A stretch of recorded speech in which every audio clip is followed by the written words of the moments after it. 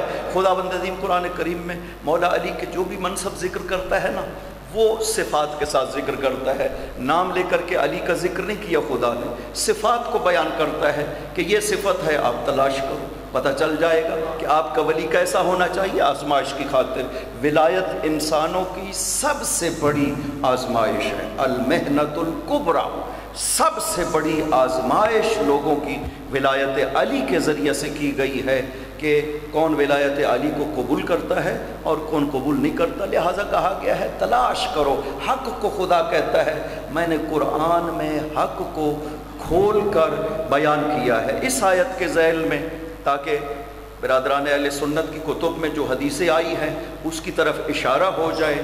جناب ابن ابی حاتم رازی، صحیح ترین تفسیروں میں سے ایک تفسیر ہے ابن ابی حاتم رازی، اس نے بھی کہا، اور جناب طبری نے اپنی تفسیر میں الجامع لاحکام القرآن میں کہا، اور جناب ثعلبی نے اپنی تفسیر میں بڑی تفصیل کے ساتھ ذکر کیا کہ یہ آیت کس کے حق میں نازل ہوئی ہے۔ ثعلبی اس کی تفصیل کو بیان کرتے ہیں کہ مسجد پیغمبر ہے، نماز ظہر کے بعد، نماز عصر کے بعد نوافل پڑھ رہے ہیں، اصحاب بھی موجود ہیں، پیغمبر اکرم بھی موجود ہیں، مولا علی بھی موجود ہیں، نوافل پڑھ رہے ہیں، فریضہ نماز پڑھی جا چکی ہے، اصحاب مسجد پیغمبر میں نماز پڑھ رہے ہیں، ہر ایک اپنے اپنے طور پر نوافل میں مصروف ہے۔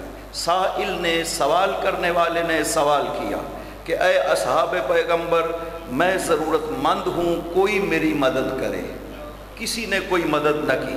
سائل نے خدا کی بارگاہ میں عرض کیا، خداوندہ تیرے نبی کی مسجد ہے، میں نے سوال کیا فلم یؤتنی احد، کسی نے مجھے کچھ بھی نہیں دیا۔ یہ سائل کی آواز جب بارگاہ خدا میں پہنچی تو علی جو رکوع کی حالت میں خدا کی بارگاہ میں حاضر تھے، انہوں نے وہاں سے سائل کی آواز کو سنا۔ جب بارگاہ خدا میں یہ شکایت جب کوئی کرتا ہے نا مظلوم، تو وہ بارگاہ خدا میں شکایت جاتی ہے باقاعدہ طور پر، اور علی نے جب وہاں سے اس سائل کی شکایت کو سنا تو آپ نے ہاتھ سے اشارہ کیا اس سائل کو۔ ایک انگوٹھی تھی، مولا امیر یمنی عقیق نماز کے دوران پہنا کرتے تھے، آگے پیچھے نہیں پہنتے تھے، صرف نماز کے لیے اس اپنی چھوٹی انگلی میں وہ انگوٹھی پہنا کرتے تھے۔ آپ نے رکوع کی حالت میں سائل کو اشارہ کیا، سائل نے آ کر کے انگوٹھی لی اور واپس مڑا تو پیغمبر اکرم نے پوچھا حل اعطاک احد، کسی نے کچھ دیا؟ اس نے اشارہ کیا یا رسول اللہ اعطانی ذاک الراکع، یہ ہستی جو رکوع کی حالت میں ہے اس نے مجھے عطا کیا ہے۔ پیغمبر نے ہاتھ اٹھائے بارگاہ خدا میں، خداوندہ میرے بھائی موسیٰ نے تجھ سے سوال کیا تھا، رب اشرح لی صدری ویسر لی امری، خداوندہ میرے معاملے کو آسان فرما، وَاجْعَلْ لِي وَزِيرًا مِّنْ أَهْلِي هَارُونَ أَخِشْدُدْ بِهِ أَزْرِي۔ موسیٰ نے دعا کی تھی کہ میرے بھائی ہارون کو میرا مددگار بنا اور میرا شریک کار بنا، میرا دست و بازو بنا ہارون کو۔ خداوندہ تو نے موسیٰ کی دعا کو قبول کیا۔ وَأَنَا مُحَمَّدٌ حَبِيبُكَ وَصَفِيُّكَ، میں محمد تیرا حبیب بھی ہوں، تیرا صفی بھی ہوں۔ جیسے موسیٰ نے دعا کی تھی بارے الہ، میں بھی اسی طرح دعا کرتا ہوں، وَاجْعَلْ لِي وَزِيرًا مِّنْ أَهْلِي عَلِيًّا أُشْدُدْ بِهِ أَزْرِي، میرے اہل میں سے میرا بھائی علی میرا ساتھی بنا، میرا مددگار بنا۔ اور پیغمبر کی بات ابھی مکمل نہیں ہوئی تھی، جبرائیل آیت لے کر کے نازل ہوئے، اے محمد ہم نے اپنی ولایت علی کو عطا کی ہے۔ یا علی یا علی، خدا نے اس طرح سے علی کو ولایت عطا کی ہے۔ پیغمبر نے بارگاہ خدا میں خواہش کی، بارے الہ جیسے موسیٰ کو تو نے ہارون عطا کیا تھا، علی اسی طرح سے میرا بھائی ہے۔ یا علی انت منی بے منزلت ہارون من موسیٰ، علی تیری اور میری مثال وہی ہے جیسے ہارون و موسیٰ کی تھی. ہارون کو خدا نے موسیٰ کا مددگار بنایا تھا. مجھے بھی تیری مدد کی ضرورت ہے. بغیر مدد علی کے اسلام نافذ نہیں ہو سکتا تھا. لہٰذا خدا بند عظیم نے مولا علی کو ولایت عطا کی. اب یہ حق خدا نے قرآن میں بیان کیا ہے. اب ممکن ہے لوگ کہیں کہ ہماری نظر نہیں پڑی، قرآن میں بیان ہوا، ہمیں نہیں پتہ، ہم نے وہ آیت نہیں دیکھی. خدا نے عجیب اعجاز قرآن یہ ہے کہ خدا بند عظیم نے اس حقیقت کو سورہ الحمد میں بیان کیا ہے اور پھر فرض کر دیا ہے کہ آپ اپنی نمازوں میں چاہے نوافل ہوں چاہے فریضہ ہو، پہلی 2 رکعت میں واجب ہے سورہ حمد پڑھنا. وجہ کیا ہے بارے الہ؟ سورہ توحید کو واجب کرتا نا نماز میں، چونکہ سورہ توحید شناسنامہ خدا ہے، خدا کی پہچان ہے. سورہ توحید واجب کر دیتا تاکہ مجھے صحیح پہچانے. سورہ توحید واجب نہیں کیا. سورہ توحید نمازوں میں جو چیز واجب کی ہے وہ سورہ الحمد کو واجب کیا ہے. وجہ کیا ہے؟ اس لیے کہ آپ اقرار کرتے ہیں بارگاہ خدا میں، پوری طرح اس کی توحید کا اقرار کرتے ہیں. الحمدللہ رب العالمین ربوبیت کا اقرار ہو گیا. الرحمن الرحیم اس کی رحمانیت اور رحیمیت کا اقرار ہو گیا. مالک یوم الدین اس کو قیامت کا اقرار ہو گیا کہ حساب و کتاب ہوگا. ایاک نعبد صرف تیری عبادت کرتے ہیں، توحید در ربوبیت کا اقرار ہو گیا. ایاک نستعین توحید در استعانت کا اقرار ہو گیا.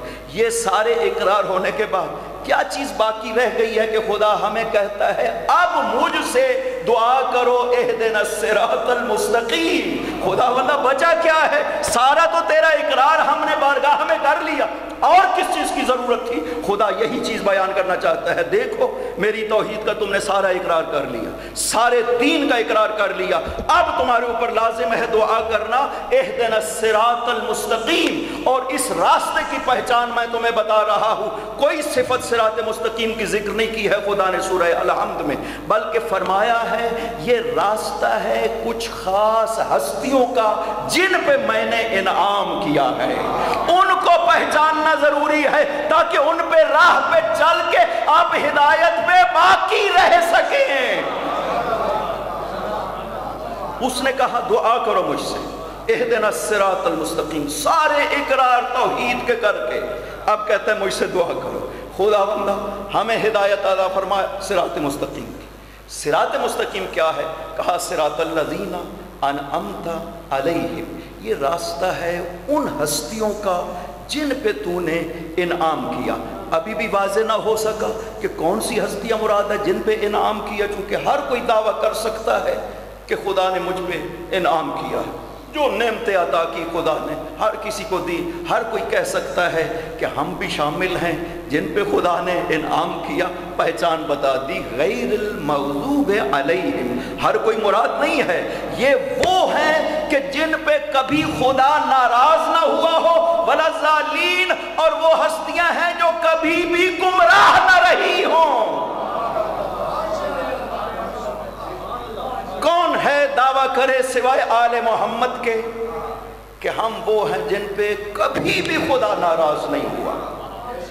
ہم وہ ہیں جو کبھی بھی گمراہ نہ ہوئے. ہم کہتے ہیں یہی فرق ہے آل محمد میں اور اصحاب محمد میں. مسلمانوں یہ تمہیں فرق رکھنا چاہیے جو قرآن بیان کر رہا ہے. اصحاب محمد بزرگوار ہستیاں تھیں. اسلام لانے کے بعد انہوں نے بہت اسلام کے لیے قربانیاں دی ہیں. جانیں قربان کی، گھروں کو چھوڑا، اولادیں قربان کی. یہ قربانیاں دی آل محمد اصحاب محمد نے. لیکن اصحاب محمد وہ ہستیاں ہیں جو پیدا بھی مشرکین کے گھر میں ہوئے ہیں، تربیت بھی مشرکین نے کی ہے، اور آدھی زندگی انہوں نے شرک میں گزاری ہے. یہ تو بات واضح ہے، اس پہ تو کوئی اعتراض نہیں نہ کیا جا سکتا. اس کو تو سب قبول کر سکتے ہیں کہ آل محمد کے مقابل میں اصحاب محمد کا یہ فرق موجود ہے. اصحاب بڑی بزرگوار ہستیاں لیکن مشرک تھے، مشرکین کے گھر میں پیدا ہوئے، بعد میں اسلام کو قبول کیا جب آدھی زندگی گزر چکی تھی. آل محمد وہ ہستیاں ہیں پیدا ہوئے ہیں تو یا خدا کے گھر میں ہوئے ہیں یا محمد کے گھر میں پیدا ہوئے ہیں.